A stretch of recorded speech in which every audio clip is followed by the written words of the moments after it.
She says yes, even though everything inside her screams no. She helps, even though she's completely exhausted. She smiles, even though it's the last thing she feels like doing. And the world, it applauds. What a helpful, kind woman, they say, but hardly anyone sees the price she pays, because the price is herself.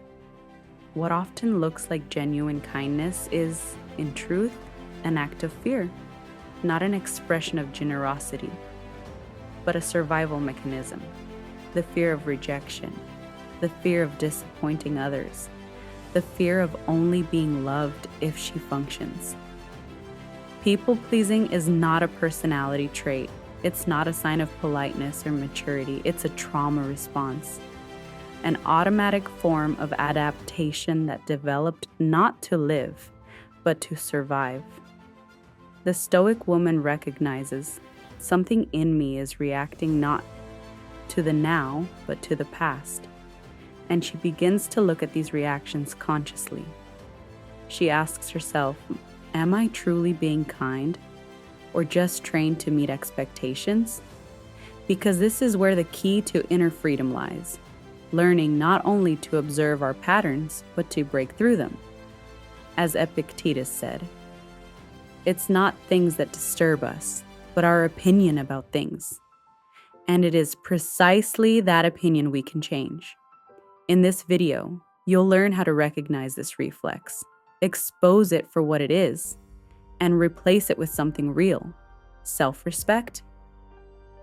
You'll discover how to regain agency without feeling guilty, without having to explain yourself, and without constantly needing others' approval. The journey takes us through 6 exciting chapters. Chapter 1: The pain behind the smile. Many women constantly put others first, not purely out of kindness, but from a deep fear of rejection, and slowly begin to see how this costs them their true selves. Chapter 2: Your body says yes, even when you mean no. Automatic people-pleasing is a deeply rooted survival reflex from the past, which can be transformed by noticing it, pausing, and learning to respond consciously. Chapter 3: From reacting to shaping. By using the space between stimulus and response, you gain the freedom to act from intention rather than fear, and start shaping your life instead of merely reacting to it. Chapter 4: Setting boundaries without guilt. True boundaries aren't walls but gates. They protect your dignity and peace without needing guilt, drama, or endless explanations. Chapter 5: Overcoming the fear of rejection. Rejection loses its power when you realize your worth doesn't come from others' approval, but from living true to your own values. Chapter 6: Daily rituals for inner calm. Daily reflection, conscious breathing, and acceptance transform people-pleasing into purposeful, self-directed living, rooted in inner strength. Every insight matters. Don't miss it. Every woman deserves to walk through life with calm and clarity. Subscribe and grow with every video.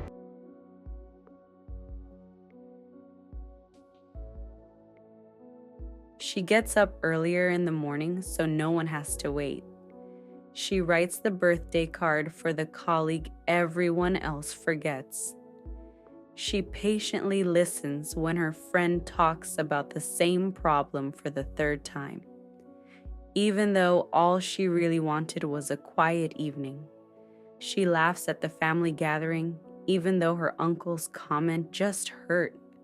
She says nothing because it wasn't that bad.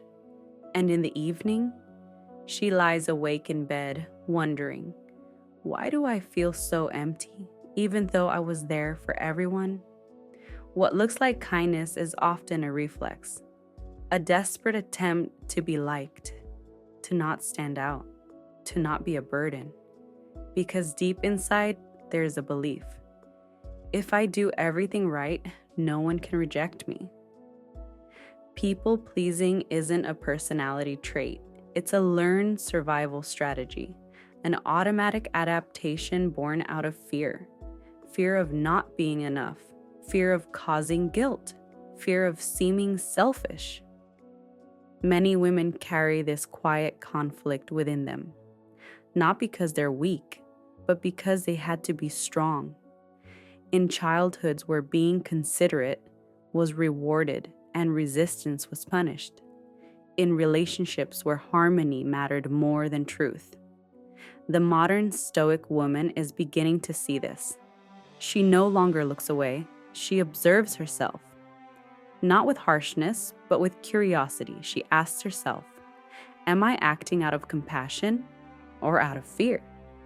She realizes her smile is often a shield, her agreement a strategy, and she begins to create space for herself, for small no's, for real feelings, for inner truth. The fictional character Anthea, a modern Stoic philosopher, says, if you're always afraid of disappointing others, you end up only disappointing yourself. She recognizes it's okay not to be there for everyone. It's brave to make yourself a priority, and it's healing to stop suppressing the sentence, I can't do this anymore. This path isn't easy because anyone who changes the system around them. People may be confused. Some may pull away. But this is the true test. If you lose yourself just to belong, you lose both. Anthea knows, I'm not here to be pleasant. I'm here to live with integrity. In the next chapter, you'll understand why your body often says yes, even when your soul has long been screaming no. And how you won't fight this reflex, but consciously replace it. But before we go on, ask yourself, what if you didn't have to please anyone to be loved?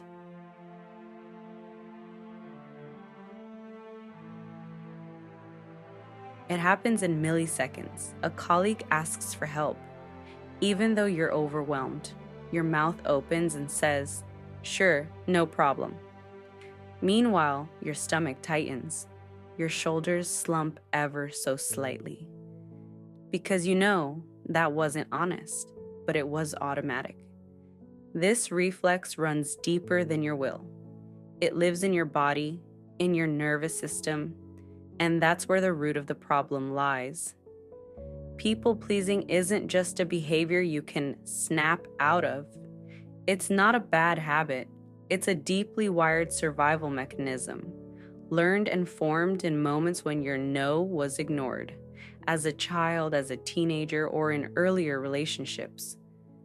The Stoic path begins with awareness, with the courage to look inward. What exactly is happening inside me when I say yes, even though I mean no? What pulls me into this? What am I avoiding? Modern neuroscience confirms what ancient Stoics already knew. Emotions don't appear out of nowhere.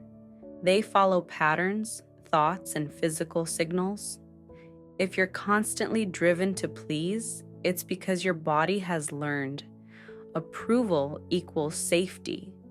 Your autonomic nervous system instantly switches to don't disappoint anyone. Because in your past, disappointment may have meant exclusion, rejection, pain, maybe even violence or loss. Philosopher Seneca once wrote, a free person is someone who is no longer led by fear. And that's exactly what this is about. Not about becoming loud or confrontational, but about reclaiming your inner sovereignty. Realizing, I am an adult now. I no longer need to prove that I am lovable. The Stoic woman senses, if my body says yes, but my heart hesitates, I need to slow down. I'm allowed to breathe. I'm allowed to pause before I respond. This pause is the sacred moment, because in that pause lies freedom. Viktor Frankl, deeply influenced by Stoic philosophy, said, between stimulus and response, there is a space. In that space lies our power to choose, and that space is what's missing in people-pleasing. But the good news is, it can be trained. Start cultivating that space within you, perhaps with a simple gesture. The next time someone asks you for something, don't say yes immediately. Say, "Let me think about it for a moment." That creates space, that creates self-respect. And even if it feels strange at first, you'll realize your world doesn't fall apart when you live your truth. Quite the opposite, it begins to rearrange itself. Clearer, more honest. Many women reach a turning point here. They realize they've spent years carrying the emotional responsibility for others, but neglected their own feelings. That ends now. With every conscious no, a new yes is born. A yes to yourself. In the next chapter, you'll learn how to shift from reacting to creating, how to stop passively navigating situations and start leading them with clarity in conversations and relationships and within yourself. And maybe then, you'll feel something that's been buried for a long time. Pride. Not the loud, shallow kind, but the quiet, powerful one that comes from deep within.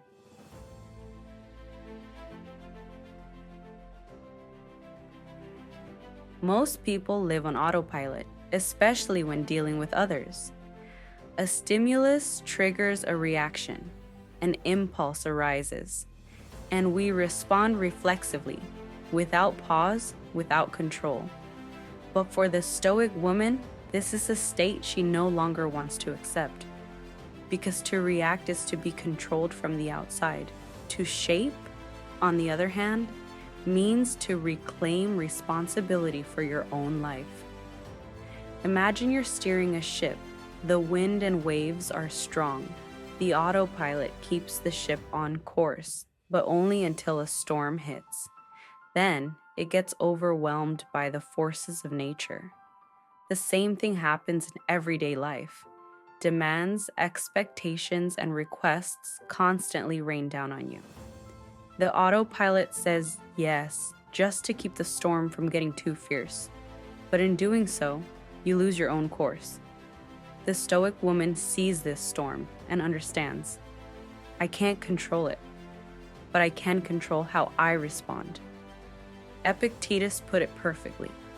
It's not things themselves that disturb us, but our opinions about them. This means you can choose how to perceive the storm, not as a threat, but as a challenge. Moving from reacting to shaping means consciously expanding the inner space between stimulus and response.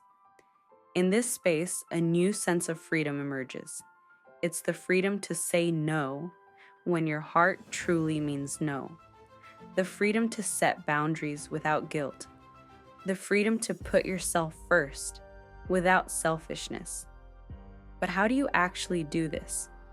The Stoic woman practices reflection. Before responding, she asks herself, what is my true intention? What do I really want? How does this feel to me? These questions help her see the truth behind the impulse.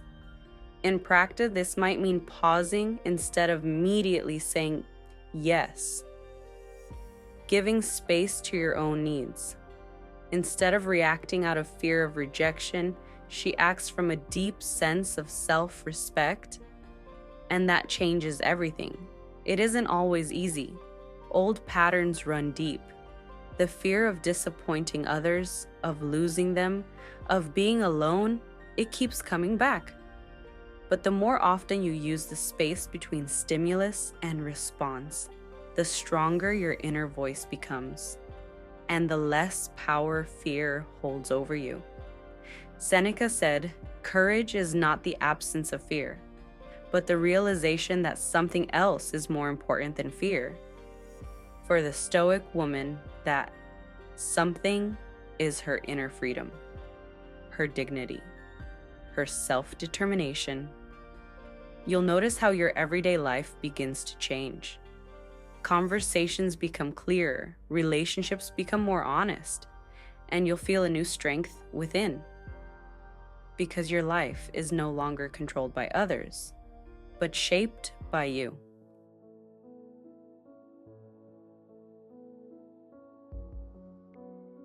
Boundaries can be a difficult topic for many women. They can seem harsh, dismissive, even unfriendly. But the Stoic woman knows boundaries aren't a luxury. They're essential for life. Without clear boundaries, our inner balance breaks down, and people-pleasing becomes the shadow that darkens everything.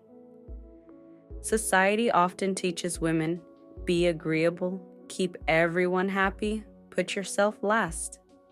But this contradicts the Stoic philosophy of inner clarity and self-mastery. Epictetus reminded us that we only have power over our own actions. Others may challenge us, but how we respond remains our choice. Setting boundaries doesn't mean rejecting others. It means taking yourself seriously. It means saying, I'm here and I take care of myself. The Stoic woman sets these boundaries with dignity, without drama, without needing to justify herself. Feelings of guilt that often arise when setting boundaries come from old beliefs. They grow out of the need to be loved and accepted by others. But the true goal is to love and respect yourself. As Seneca wrote, true friendship is a virtuous partnership built on mutual respect. How can that work if you constantly ignore your own needs? When you learn to set boundaries, you're not only protecting yourself, you're also protecting your relationships. Because only someone who knows what they want and what they don't want can communicate honestly and create real closeness. It takes courage and practice. At first, it may feel strange to say no without an explanation or excuse, but the more often you do it, the easier it becomes. And you'll notice your sense of self-worth becoming stronger and more stable. Sometimes you'll face resistance.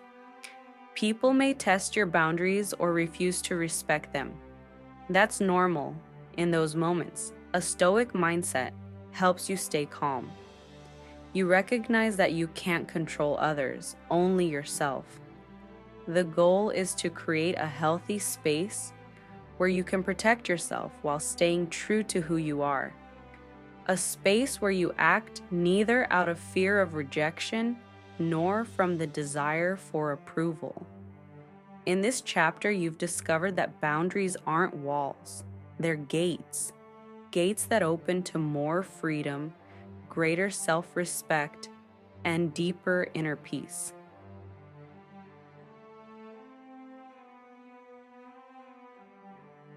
The fear of rejection is one of the strongest forces behind people-pleasing. It whispers quietly yet persistently. If you say no, you'll be abandoned. If you're honest, you'll be pushed away. If you set boundaries, you'll end up alone. This fear acts like a powerful prison guard, keeping many women from truly being themselves. Yet the Stoic woman understands that this fear is only a shadow, an illusion formed in the darkness of her thoughts. Marcus Aurelius, the great Stoic emperor, reminded us, the soul becomes dyed with the color of its thoughts. If your thoughts constantly revolve around the fear of rejection, your inner world becomes colored by fear. But if you deliberately choose to focus on courage, dignity, and self-respect, you can overcome this fear. Rejection is part of life. That realization is the first step toward freedom. No one is loved by everyone, and that's okay. The true challenge lies in making peace with this truth. The Stoic woman accepts she cannot control how others react, but she can control how she herself responds to rejection. This doesn't mean rejection doesn't hurt. Of course it does. But pain is just a feeling, not a judgment on your worth. You don't lose value just because someone doesn't accept your boundaries or share your opinion.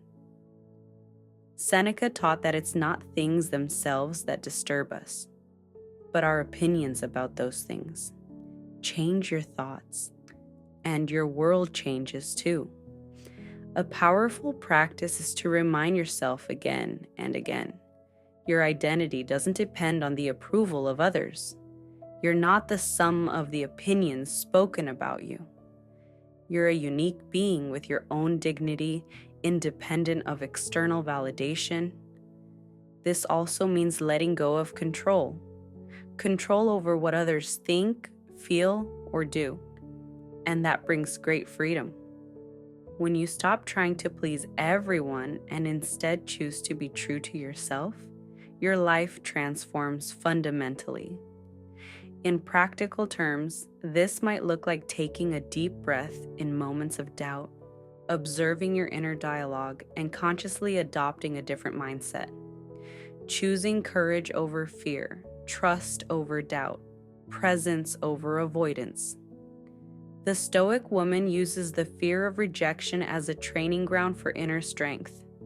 She knows, the more she faces it, the smaller the fear becomes, and the greater her freedom. In the next chapter, you'll discover how to live this freedom in your daily life, and how small daily rituals can help you build unshakable calm.